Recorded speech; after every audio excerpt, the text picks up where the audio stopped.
Hey everyone, I wanted to go ahead and take a look at the trading action for the SPY today. If you've been watching my videos the last couple of weeks, you know that I've been following this head and shoulder pattern unfolding on the daily chart of the SPY. Well, I have to admit this has not been a very easy trade to hold. The market continues to show a lot of volatility to the upside and also to the downside. A lot of indecisiveness in the market, and this could also be an indication of a market top. In any case, we'll take a look at today's action and see what we can expect going forward. The news that came out on Friday of a weaker job creation I would have liked to have it been a catalyst for the next leg down.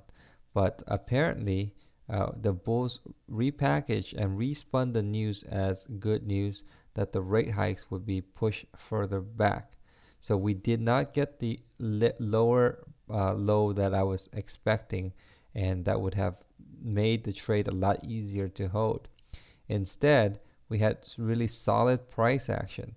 The market opened lower below this candle's low and proceeded immediately to continue higher above this candle's high. This created a bullish engulfing candle, which usually is indicative of higher prices in the near term. We see here that the rise was on higher volume. We also had other bullish signals like closing above both the 50-day and the 10-day. We also clearly broke out of this downtrend line that I had drawn just a couple of videos ago. I'd also stated that if we crossed above this downtrend line, it'd be important to go ahead and close positions or close and reshort at higher prices. I sent out messages letting people know that we were breaking this downtrend so that they could go ahead and make adjustments if necessary. But is it any reason right now to still remain bearish in the market? Well, my sentiment is still bearish, though I'm less bearish than I was last week. I'd be stupid to ignore all these bullish signals and be extremely bearish. I'm still cautiously bearish at this moment, and there are two things that helping me to remain bearish. First of all, we had this particular candle here, which was the last lower high on the daily chart, and we did not take that high out. The high on this day was 208.61, and today's high was 208.45. So we are nickel and dimes away from breaking this high. We also went above the neckline intraday today, but we had a rejection by the end of the day and we closed below the neckline.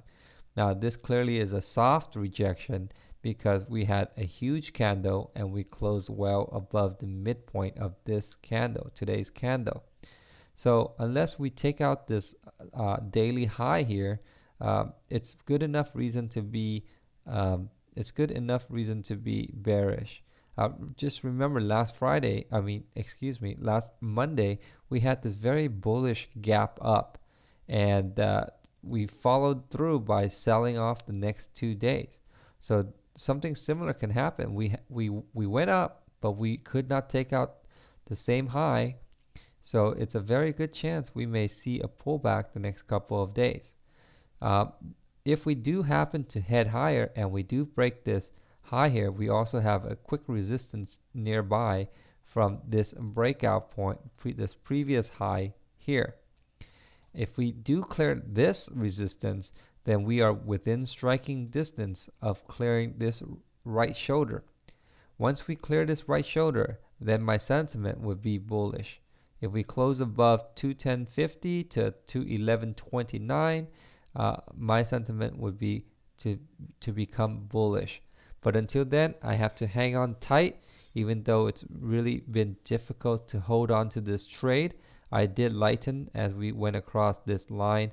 I did add some shorts back on up here, but I did not add as many as I had taken off down here. So we'll have to see how it goes. I think there are still a lot of optimistic bulls. We'll probably have to sit through earnings where we're going to see additional volatility. Earnings is going to show if we have enough growth to continue this bull market, or if this bull market needs to take a little rest and do an actual 10% correction. Sitting through earnings is going to be tricky. It's going to be difficult. It's going to have a lot of volatility, but that might just be what we need to get our leg lower. So we'll have to wait and see. Alcoa kicks off earnings this week. So in the meantime, unless these signals are crossed, I still remain bearish, even though it's very tough to do so. So that's it for this video. If you thought this video was educational or found it informative, please click on the like button below the video. And if you'd like to subscribe to my channel and get notices when new videos come out, please click on the subscribe button below. So that's it. Thank you for watching.